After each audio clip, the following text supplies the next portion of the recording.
Some more thoughts on the attacks in France, and first of all, this video contains no graphic footage whatsoever, no violence, no blood. I say that because my first video on this subject was removed from YouTube and then only reinstated with an age restriction, despite the fact that it had no footage whatsoever of any violent action.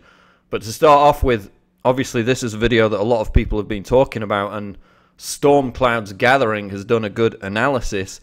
It shows the two terrorists involved in the Charlie Hebdo siege executing a police officer, the first on the scene, who of course was a Muslim himself, Ahmed Merabet.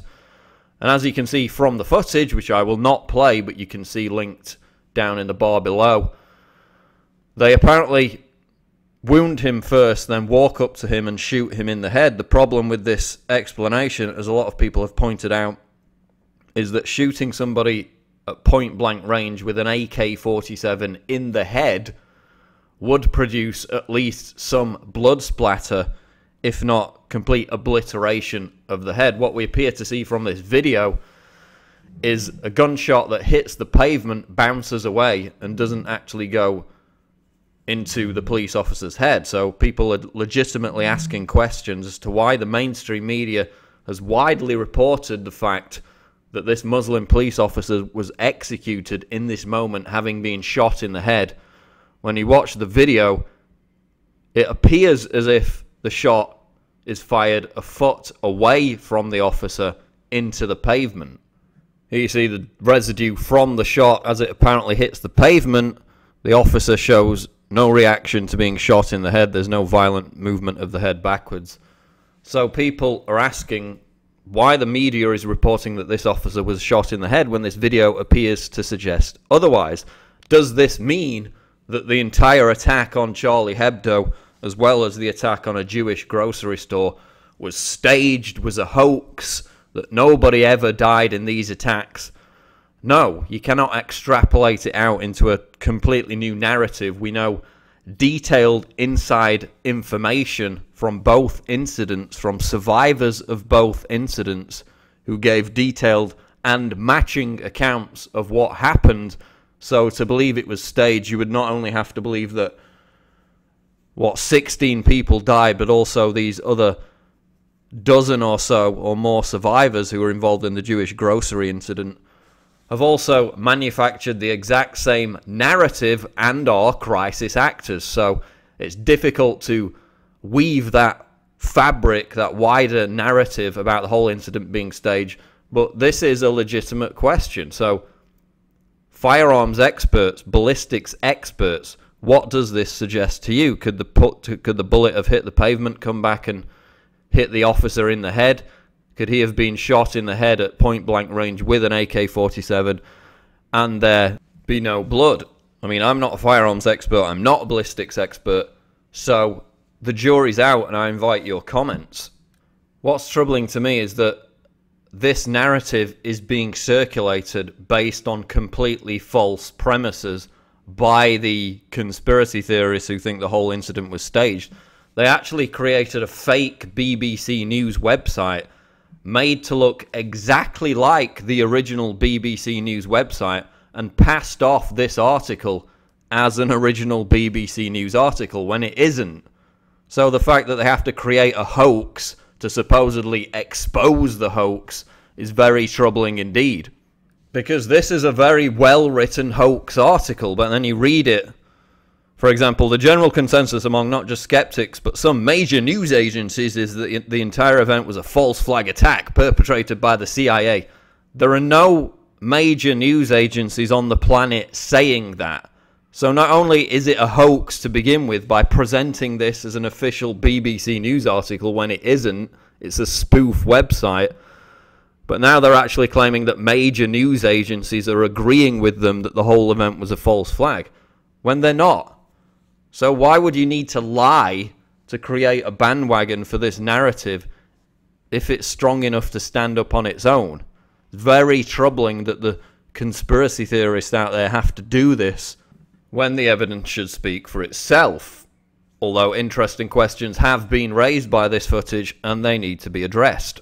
But from a wider perspective, the aftermath of the twin attacks in France have been coloured by rampant hypocrisy at every level. So, of course, yesterday we had world leaders marching to supposedly support freedom of expression, including French President Francois Hollande, and yet the first thing he did was to ban his main political rival, Marine Le Pen, from taking part in the rally.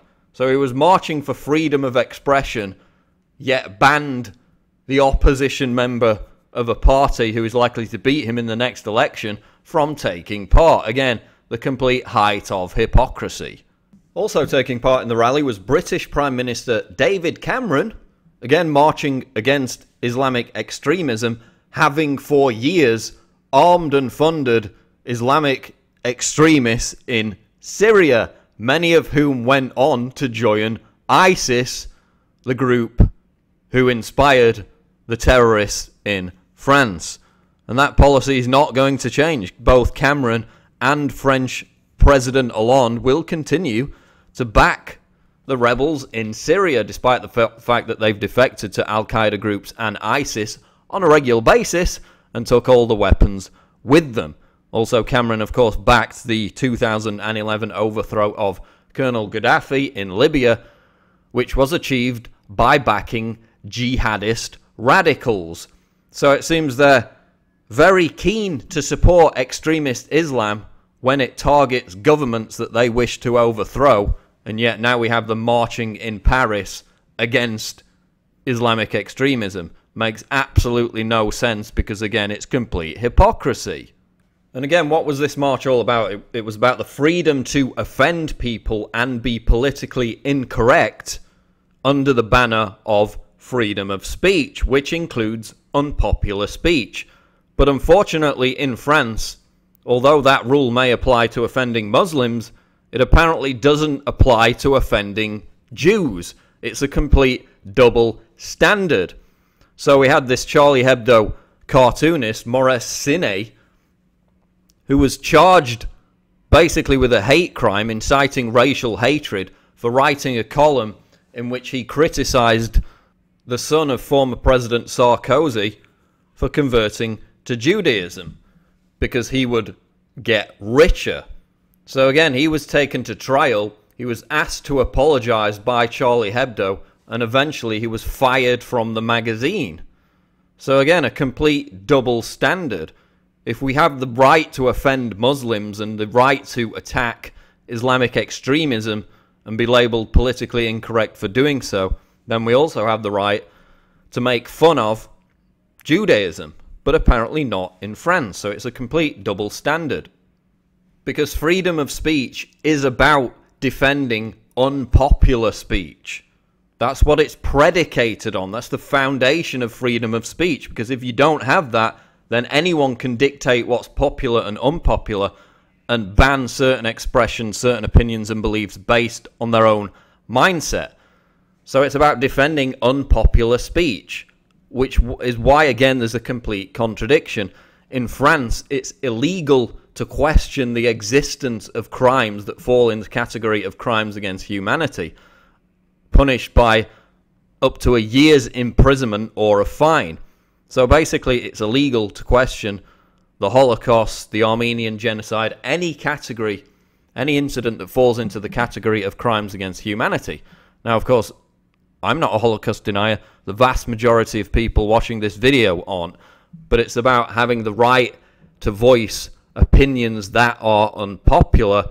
If you destroy that, if you dismantle that very base foundation of freedom of speech, then it's nothing, again, but total hypocrisy. So in France, you can offend Muslims, you can criticize extremist Islam, but apparently you can't criticize Jews to a certain extent, and you can't question things like the Holocaust. So there is no real freedom of speech in France. So when all those people are marching for freedom of expression, the world leaders, most of them would support laws like this, which actually limit and restrict freedom of expression. And of course, what has the reaction been to this attack, in which the terrorists attacked our freedom? It's to restrict our freedom. Francois Hollande has ordered 10,000 troops to be deployed on the streets of France They're talking about more surveillance. They're talking about a French Patriot Act. So again, further restrictions on freedom in the name of defending freedom.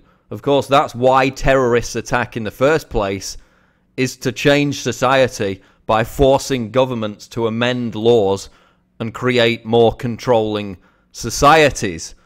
So, under that foundation, the terrorists are indeed winning, and now we've got 10,000 troops deployed on the streets of France. France already had troops deployed in airports, even at the Louvre, if you visit, they've got armed troops. They've got armed troops everywhere. They failed to stop this attack. All the surveillance failed to stop this attack. And yet, what's the solution? More surveillance, more police state. So they're exploiting it under the banner of defending freedom of speech by killing freedom. Let me know what you think in the comments below. I'm Paul Joseph Watson reporting for Infowars.com.